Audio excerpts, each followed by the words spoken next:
So next up, we have Swiss Data Science Center. That was correct, right? Correct. Okay, the stage is yours. Yeah. Thanks, everybody. I'm Carlos. Here is my colleague, Robin.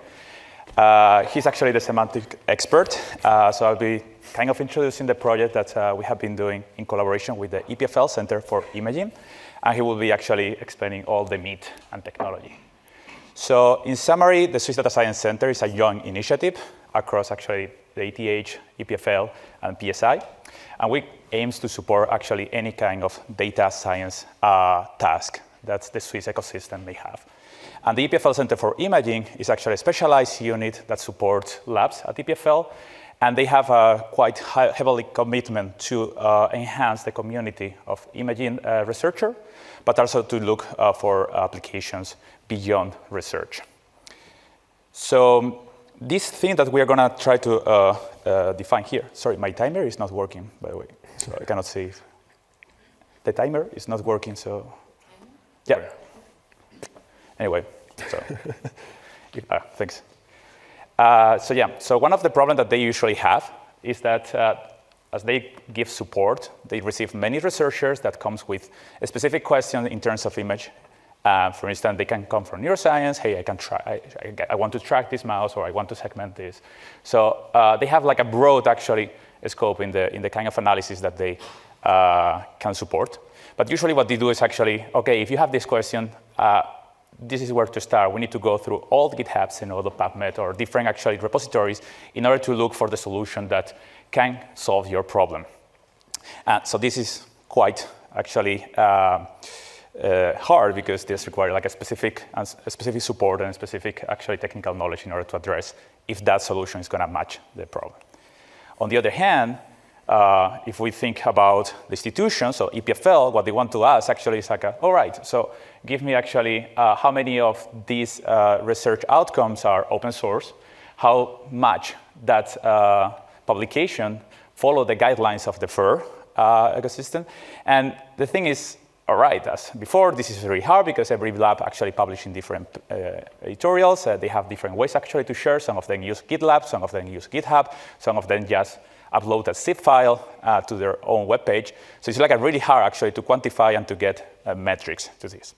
So one of the solutions that we came is actually to organize all this information in an application that the user can actually go there and check for specific questions and receive a list actually of different possible software that can solve that problem, but also as an institution having like a kind of overview about what is happening actually at the software level.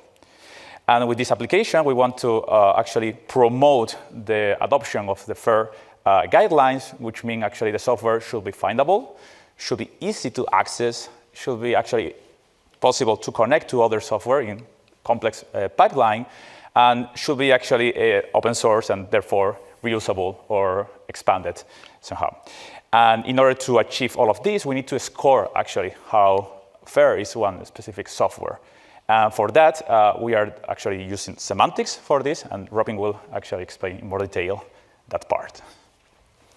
Yes, thanks, Carlos. Yeah, so the challenge or sort of the characteristics of this problem, they can be scoped nicely into a semantic context. So I feel like I'm preaching to the choir here finally, instead of having to defend RDF to the skeptics, which is great. Because a lot of these things, right, having externals understand your data model, okay, what is imaging software to these imaging experts? How do we share those semantics with researchers that want to use that software? These are typical RDF problems. We want a flexible schema because the landscape is always changing. Look at the development of LLMs, of course. What it means for something to be imaging software is changing all the time. We want to be able to query this data. We want users to upload imaging software and metadata about their imaging software. Well, we want them to do that in a certain format, so we need some kind of validation mechanism that checks that that's actually being done. And we want to derive, as Carlos was saying, we want to derive new facts. We want to say, okay, given this software, what is its fair score? Can we somehow derive that from the existing data? And we want to reuse as much as possible, and that's Also, I think something in RDF, we're not trying to define our own context every single time, but trying to reuse what already exists. So I'm going to show you one by one a architectural diagram, and you can forget about it immediately after. You'll see it a few more times. But in principle, we're using SHACL for defining our schema, our ontology, with a little TypeScript layer in between to create the front end. So we have a form. Then we are using a tool that we developed at SDSC called Gimme, which takes metadata from Git repositories, and we're using that data to sort of pre-fill the form that we build based on our schema. Then we need to store this data somewhere, so we're using SPARQL to store and retrieve data to show on the front end or to post on the triple store. And lastly, we're using some functions in GraphDB to be able to search through this data. Right, so our recipe, what we did, create an ontology, make some kind of form based on that ontology, create a tool to fill that form. We want users to not have to fill in the same data that they already filled in on their Git repository. There's a lot of metadata available on most Git repositories, licensing, descriptions, names, all this kind of stuff. Then we want to let users fill in the rest of the form because probably they didn't capture everything we were interested in. Give them some kind of feedback, so tell them, okay, how fair is your software right now? What do we need to do to become even more fair? Store this data, and lastly, navigate it through a UI. So for this first step, building an ontology, I'm sure all of you have some experience with this, and you don't want to start from scratch and think, okay, we know everything, we're going to define the world perfectly as it is right now. It's never going to change. So instead, we took a bit more of an approach where we're trying, okay, what do we have out there? There's schema.org, which is defining some information about what it means for something to be software. Can we use those properties? We can, but it's quite a lot. We're not going to ask people to fill in 130 properties. They're probably not all equally relevant. Okay, so we narrowed it down a bit. We found something called code meta, a sort of quasi-standard for describing software, which reuses a bunch of schema.org terms, but also from some other ontologies. Okay, it's already better, 80 properties, but there's still a lot on there that's not relevant for the domain of imaging software. And there are also some things missing that are very relevant for the domain of imaging software. So we narrowed that down further with our experts from the Center of Imaging, and we ended up with a relatively small, handleable ontology with only about 35 properties describing the software. Okay, so an example of why we do this, schema.org has a great wealth of properties and objects. This is super nice to get started. But sometimes they're a bit too broad, too generic, because they're really supposed to be applicable for any use case. But we need a little bit more specific. So we internalize this concept, we call it our own citation, and then we loosely map back to the original citation for sort of provenance sake. Right, so we have an ontology. It's in SHACL. There's nice labels, definitions for everything. But this is not very readable, especially to someone that's not in this room today. So we want to be able to share with our collaborators that do not necessarily speak Turtle or RDF XML or JSON-LD what it is that we currently think software should be like, right? The world of software should have licenses, affiliations, emails, etc. Okay, so we need some way to convert this to a more human-readable format. I'm sure all of you are, or most of you will be aware with respec, because a lot of ontologies are published in this format, but a lot of them are also published sort of manually. So the process of getting from a Turtle or RDF representation of your ontology to a nice HTML page formatted like respec likes it is not super easy. This is usually done by a person like me, but now we've made a sort of tool. It's called Respector, also at SDSC, which tries to do that automatically. So we introduce a robot into the equation, and we say, you fill in a configuration file, kind of helping the tool understand how your ontology is structured, and the tool will take care of the rest and create a beautiful respec formatted HTML page out of it. There are tools already doing that, but not all of them are able to handle SHACL so well, and they're not all very configurable. So yeah, we created our own.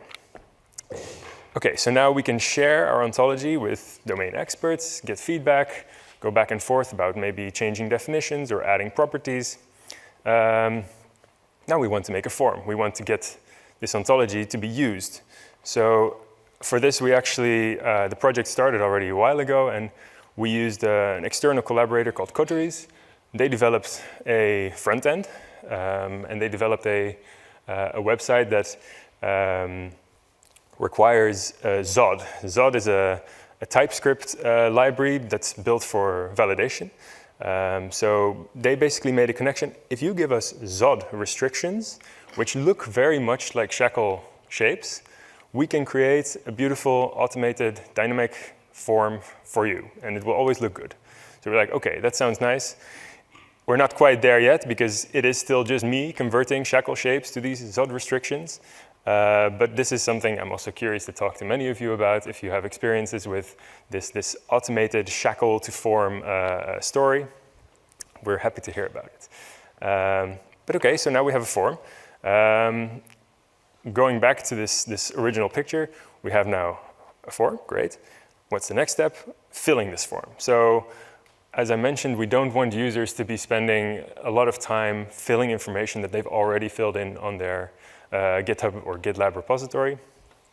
So we actually aim to retrieve that automatically with Gimme. Yeah, if I fill in the URL of this conference, GitHub, you get a little bit of metadata. It looks a bit like this. So we have the name, we get a description, the date that the repository was created, but there's not that much metadata available on this GitHub repository. But as you add more, you're adding your license, or GitHub also often tells you about the programming languages that are used in a repository. This is all automatically fetched and pre-filled in the form. So the user is just left with checking and completing the fields that are not filled in. So he's filling in his form, great. How does he know when to stop? Or what is the most important things to fill in to make the software as fair as possible? For that, we have a sort of a human readable version of our fair level indicator. And this is pretty understandable by most people, I think. But it would be a pain to have to manually check whether these things are correct or whether these different levels are met in certain entries in our graph database. So actually, we use SHACL here as well. We make some fair level rules, node shapes, and some SHACL rules to evaluate those node shapes over our graph. And we say, okay, if you have these 3 properties, then you're level 1. If you have these other properties, you're level 2. And that's great because we can take the SHACL validation report that is generated when you run these rules over a certain piece of software. And we get back, okay, to move to the next level, you need this, this, and this. And this is very useful for a person that is trying to take the most lazy approach to becoming the most fair. So it looks like this on the front end. Okay, so how do we store all this information? There's a lot of options out there.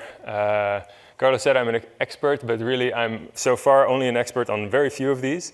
We used GraphDB, and I want to take you with a little the good, the bad, and the ugly of GraphDB, because this is what we ended up using. I will start with the good. I mean, first of all, I have experience with GraphDB. I find it easy to set up. This helps a lot. I think it's one of the most important parts when you're trying to move fast, not necessarily find the perfect solution. Get something working. It doesn't really matter because you can switch triple stores. That's the nice thing about RDF. If you don't like GraphDB, oh, you switch to something else. What's a bit less great? The UI is sometimes a bit buggy or it hangs. And actually one of the ugly things we found is the API is not fully documented. So there are more functions in the GraphDB API than they say. So actually it's better than they say. But it meant we had to reverse engineer some of these things to carry out some functions that we were interested in. And here too it counts. We're very curious about all your experiences with triple store. So please come and talk to us, especially if they're open source and free. Okay, so we have a way to retrieve this data. Last aspect for us was important because the people browsing this platform might not know exactly what they're looking for, but they probably have some keywords that they're interested in. Okay, so we want some basic search functionality. For that, this is where we're abusing the GraphDB API a little bit. There's this autocomplete function in GraphDB, which is pretty cool. It lets you do sort of loose text matching, and we use it to become a search engine to find software that has something to do with, I don't know, this programming language or some lab that we are interested in looking for, and it retrieves the best results. That is definitely good enough for now, but not what we want it to be in the future, because we're talking about an imaging plaza, and often the input to this is actually some kind of image, and you want to be able to search using an image. And this is where Carlos will talk about our future plans with the platform. Let's go for it. Yeah, so as Robin said, this is still a work in progress. We are almost there, but we will like to actually explore different dimensions before releasing to the public.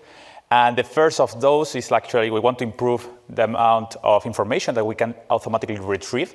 So the gimme parser is quite good, but we need actually information about the attribution of softwares. And usually this is done manually. So right now the Center for Imaging is manually introducing maintainers and owners and producers and authors of every software, but actually this can be done automatically by just parsing the ORCID ID and the CFF, which is a format actually that you can place in your repositories that is a standardized way actually to share the attribution.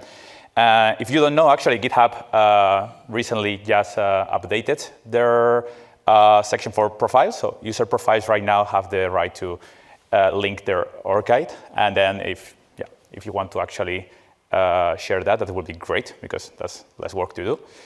The other dimension that we'd like to explore is actually to improve the search. Right now, the search is just using the API from GraphDB. But we know actually that people come with specific questions in natural language. And we have actually a specific description of input, output, and different analysis that the tools can do. So we are actually exploring the combination of some LLMs to SPARQL, and this is something that Robin can discuss with you in more detail later. But it's quite interesting because then you retrieve the information directly from the graph. And on top of that, we would like actually to implement the way to analyze some metadata from a problem image and then add that to the query. And finally, we want to incorporate the organization's page to this. So not only software or authors and so on, but every lab can have like their own section on Imaging Plaza, so they can actually use this as a kind of a showcase for their works. And yeah, so in order to do that, actually, we are looking for somebody who can help us in this enterprise and others fancy and amazing projects. So if you're interested, just contact us or drop an email. But we are looking for someone that is like a front-end semantics. That's cool people. So just reach out. And yeah, that's all. Thank you, and we are open for questions.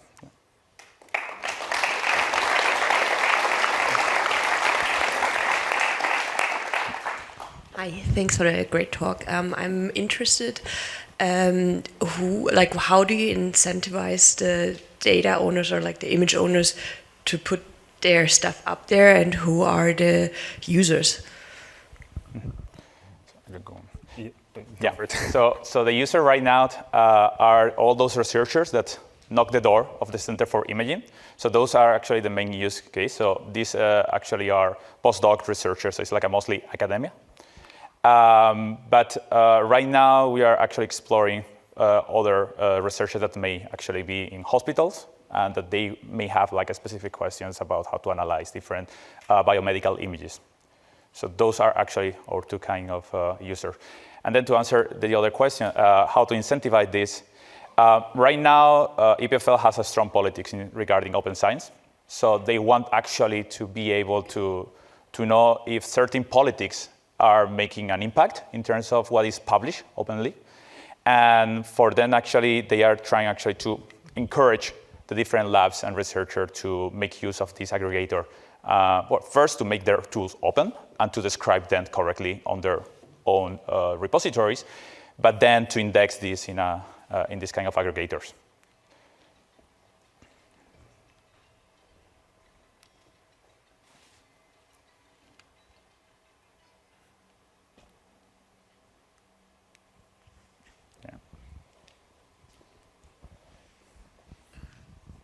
Yeah, thanks a lot. When data scientists and other scenarios in enterprises access data, they very often have the issue that they don't understand the data really. So we don't understand what all these columns and tables means. And I'm wondering if in your scenario also you have this gap of understanding, and if you maybe have something like this great semantic layer that Aura mentioned in this presentation to bridge this gap of understanding, or if all your users know the data enough that they directly can work with the metadata.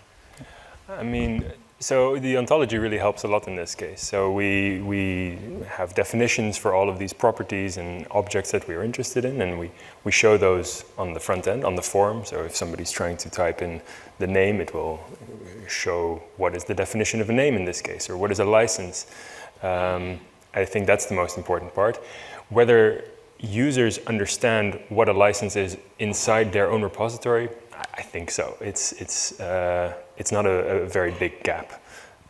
But in any case, we try to prevent things that are not following the ontology from entering the graph database. So if users have problems, they can of course always write and suggest changes to the ontology as well. Yeah.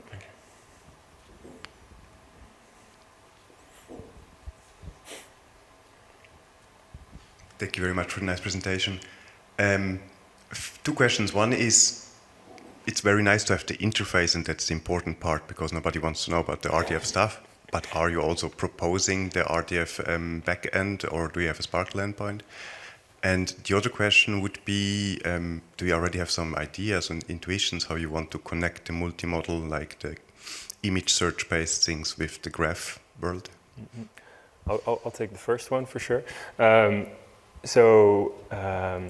Which I just promptly forgot. Sorry, what was the question again? SPARQL endpoint. SPARQL endpoint. No, we don't have a public SPARQL endpoint. Yes, the front end is very important. Right now, I don't think our users need to see Turtle or RDF at all. Of course, when we're looking at the ontology viewer, right, so this respec page, there we do want to have a button that you can see the actual turtle. But no, I think we want to hide this complexity as much as possible, at least for now. Maybe in the future there will be a nice button for semantic nerds on the top right corner, but I don't think it's a thing yet. Regarding the multimodal, where we can differentiate here two parts. One is actually the part that takes the image and makes that understandable by the large language model, and the other is the part that translates the question plus that into the SPARQL. So I will take the one, and I will give you the other. So the image actually, usually in biomedical, they use a format that is called DICOM. So it comes with a lot of metadata, and the idea is actually to be able to extract this metadata and then be able to give that to the language model in a form that it can understand. So we actually would like to explore the fact that we can expand the schema that we already have, the ontology, to be able to be compatible with this DICOM stuff. And then in order to connect that to the SPARQL, you have it. Yeah. I mean, LLMs and SPARQL, I was really enthusiastic when I first saw LLMs coming out and that they make basic SPARQL queries pretty well. But with a bit more experimenting, I'm not fully convinced yet, or at least not to the point where I would have even a ChatGPT 4-based LLM, give it your ontology that you made yourself and have it create the right SPARQL query. Maybe it's syntactically correct, but it's fetching things that make no sense. So I'm really looking forward to talking to some of you here because I saw quite some presentations about this topic, so I want to learn from you.